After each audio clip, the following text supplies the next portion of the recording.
Hello everyone, আজকে আপনার সাথে শেয়ার করব খুবই মজা শীতের পছন্দের পিঠা চিতই পিঠা পছন্দ করে না এরকম লোক খুঁজে পাওয়া খুবই ভার। শীত মানে তো পিঠা পুলি, আর সেটা যদি হয় সকালের নাস্তা বা রাতের ডিনার তাহলে কেমন হয় বলেন দেখি। আজকে আপনাদের সাথে খুব সহজভাবে শেয়ার করব চিতই পিঠার রেসিপি। যেসব আপু ভাইয়েরা নতুন আছেন তারা ঝটপট করে চিতই পিঠা বানিয়ে ফেলতে পারেন। আজকে চিতই পিঠা বানানোর জন্য এখানে আমি 2 কাপের মতো বাসমতি চাল ভিজিয়ে রেখেছি। আপনারা অবশ্যই চেষ্টা করবেন ওভারনাইট এটাকে ভিজিয়ে রাখতে, তাহলে খুব ভালো একটা রেজাল্ট পাবেন। আমার হাতে সময় কম ছিল, তার জন্য আমি ঝটপট করে এভাবেই 2 ঘন্টা ভিজিয়ে রেখেছি। এখন এটাকে হ্যান্ড ব্লেন্ডার দিয়ে ভালো করে একটা স্মুথ করে এটাকে ব্লেন্ড করে নিব। আপনারা ব্লেন্ডার দিয়েও এটা করে নিতে পারেন, দেখতেই পাচ্ছেন। এখন এখানে আমি দিয়ে দিব পরিমাণ মতো সল্ট, 1 টিস্পুন সল্ট দিলাম and 2 table spoon baking powder দিলাম। বেকিং পাউডারটা দিতে চেষ্টা করবেন, এতে করে আপনার পিঠাটা সফট, ক্রাঞ্চি এবং ফ্লাফি হবে। দিয়ে আবারও 1 মিনিট থেকে 2 মিনিট ভালো করে এটাকে বিট করে নিব। এরকম একটা ডো তৈরি হবে, খুব বেশি ঘনও না খুব বেশি পাতলাও না। ভালো করে একটা স্পুন দিয়ে ভালো করে মিক্স করে নিচ্ছি। আমি এখানে একটা গোল স্পুন ইউজ করতেছি ডালের, আপনারা চেষ্টা করবেন এরকম গোল একটা স্পুন ইউজ করতে, অথবা জগে ঢেলে নিতে পারেন।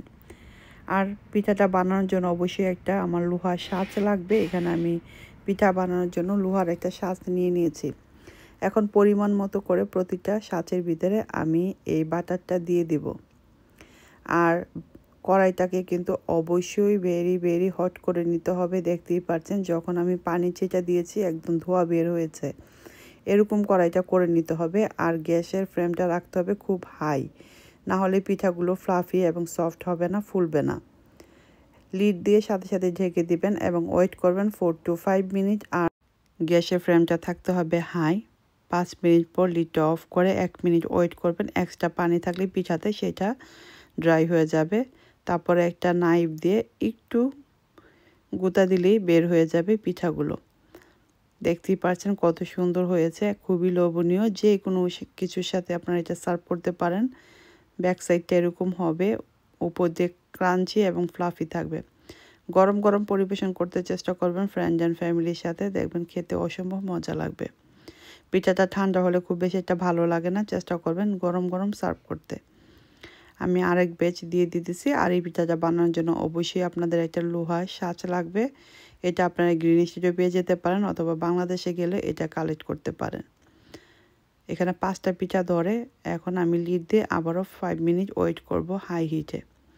যখন পিঠাগুলো হয়ে যাবে সবগুলো পিঠা একসাথে তুলে নিচ্ছি। দেখতেই পাচ্ছেন কত সুন্দরভাবে পিঠাগুলো ফুলে উঠেছে। বাসমতি চালের পিঠা এভাবে করেই আমরা বানিয়ে খাই। আপনারা অবশ্যই ট্রাই করবেন, আশা করব আপনাদেরও ভালো লাগবে।